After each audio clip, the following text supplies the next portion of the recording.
पंहिंजे माल खां पंहिंजे अबे अम्मा खां पर काइनात जे ज़रे ज़रे खां जेसीं आऊं महबूब मुस्तफा वधीक प्यारो न आहियां तेसीं को माण्हू मोमिन आहे ई कोन्हे।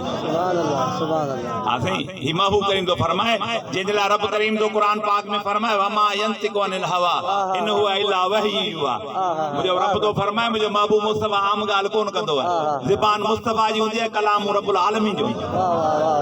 हा साईं, जॾहिं हीअ हदीस शरीफ़ महबूबन करीमन कंहिंजे अॻियां पढ़ी साहब कराम जे अॻियां कंहिंजे अॻियां पढ़ी ओ सुहे साहबन सत मस्जिद बणिया था। भाई तॾहिं अलम अलम हुआ ई कोन, फ़क़ति मस्जिदूं हुयूं। बैतुल्लाह शरीफ़ पहिरियों घर अल्लाह जो घर, साहब मस्जिद शरीफ़, मस्जिद नबी शरीफ़, साहब मस्जिद शरीफ़, मस्जिद अक्सा, बैतुल मुक़द्दस अवल काबा, उहा बि मस्जिद। न बेटा इदां फरमाए सुहे साहबन सत, मुंहिंजो मुस्तफा ठहे थो सुहे थो किथे मुंहिंजी मस्जिद मणिया था, रो मदीने जी मस्जिद। हाणे जिन